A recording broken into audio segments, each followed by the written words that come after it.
Geeks with beards, geeks with beards. Look who's here, geeks with beards. No need to fear, we're right here. We got beards, so listen clear. Geeks with beards, geeks with beards. Welcome back, everybody, to another episode of Dan's Comic Corner. And today we are going to talk Thundercats number 25 from Dynamite Entertainment. Now, as far as I know, this is the last of the regular Thundercats comic for right now, because I believe they're going to focus just on the crossover event for the rest of the year with Silverhawks, as you can see here on this beautiful cover. As you can see right here at the top, it shows the inside sneak preview of the crossover. But yeah, this is a great cover. I think this was the A cover, if I'm not mistaken. Chitara, just beautiful. So we'll get into it here, and we will go to the credits page like always. Who does what and where. And we open with Lion-O still, looking at the Book of Omens like he did the last issue. And we have Calla coming in. He's like, are you okay? What's going on? And he's like, where's Jaga at? And she's like, I think he might be in the meeting room. I'm not for sure. And he just starts screaming. He's like, Jaga, where are you? You lied to everybody all this time. Face me. Because, like previously we found out that the Thundercats are originally from Third Earth. That was their home planet. But because of what Mum-Ra done to it, they had to leave it. And they went to another planet that they ended up calling Thundera. But nobody, most of the newer cats didn't know this. Nobody did. So we got Tiger kind of trying to calm him down. He's like, look, just calm down, Lion-O. You're acting a little crazy. Dude, Lion-O just, boom, backhands him right into the wall. And then we see a silhouette of Jaga. Then we see Chitara. She's like, what are you doing? It's like, you're not a leader. You're just a bully. You're just shoving people around. She's like, try shoving me. And I was like, oh boy, it's going to get busy now. Of course, we have an ad for the Thundercats crossover. So Lion-O just starts telling, I love this. I love like the pencil line artwork in the background here as he's telling what's going on. He's like, look, I don't want to fight anybody. And he's like, Jaga's just lied to us, and he tried, he's guided us here, he sacrificed himself, but he's just got secrets. He didn't tell anybody. And it's more complicated than just, oh, well, Thundera blew up, I'm saving everybody. So Jaga shows up, and Lion-O's just like, hey, why don't you tell everybody what really happened? Tell them about this planet, tell them about Thundera and the mutants and all that stuff like that.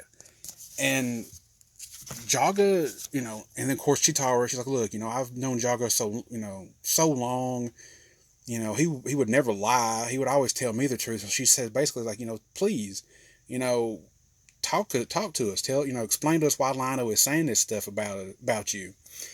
And we got these panels here where, nothing, little pupils of the eyes, and then boom, he's like, you children. And he goes into it and says, how dare you accuse me of this? How dare you question me? Someone who's been alive for all these years who, tried, put his life on the line to rescue you, to get you away from Thundera before it exploded. And, I just can't believe you guys will question me. And basically he's like, well, Lion-O, you're not worthy to be the Lord of the Thundercats. You have allowed the Sword of Omens to be broken. You were captured by, Mum-Ra. He's like, you are not worthy to be the Lord. And he tells Chitara, he's like, arrest him. Put him in custody. And here we go. Thunder. Thundercats. Oh. And Lionel's basically like, either you follow me, or I'll show you how to do it with my hand and my blade. Sword of Omens fully extended. Boom. Here they come. And at first I thought they might have been kind of under a spell because like their eyes are glowing. But then I'm like, well, possibly it's like the cartoon series that when he would activate the Sword of Omens, that it would make their eyes light up. So not really sure.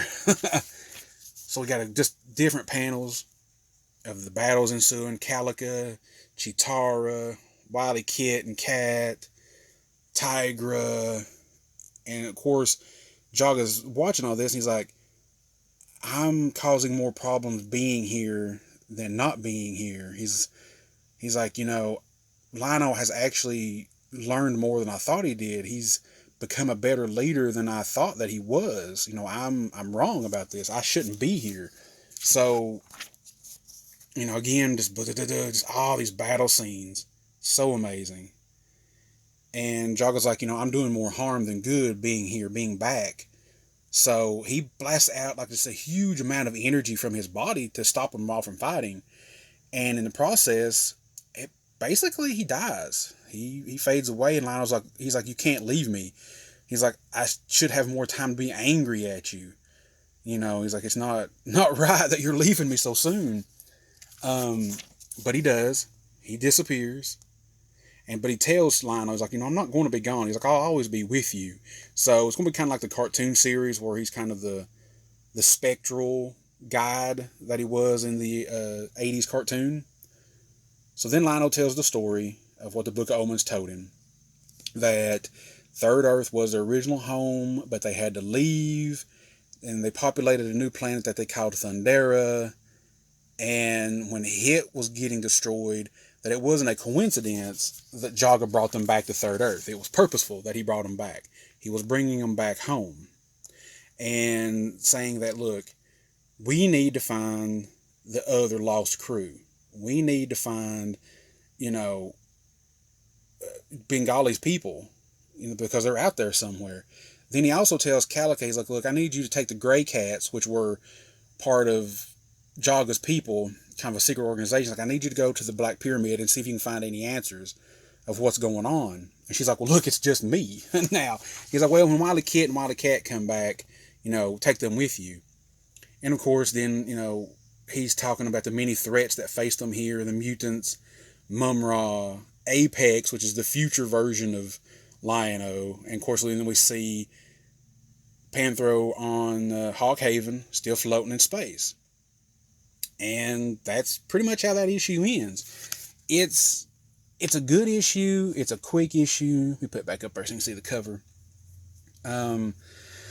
It's basically setting up the crossover in a way. It kind of closes out the main title right now, but this will continue into the crossover. And it's good. It is. It's really good. I've loved this book since I started collecting it.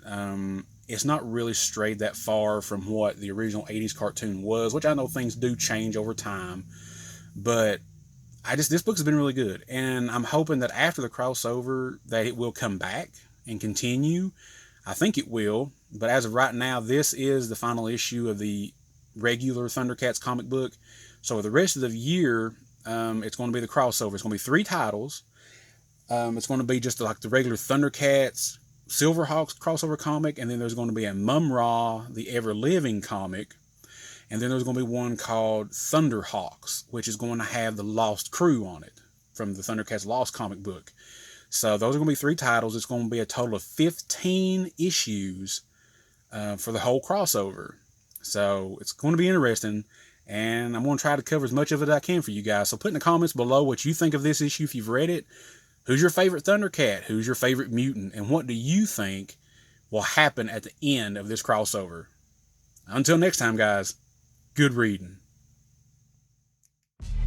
Geeks with beards. Geeks with beards. Look who's here. Geeks with beards. No need to fear. We're right here. We got beards.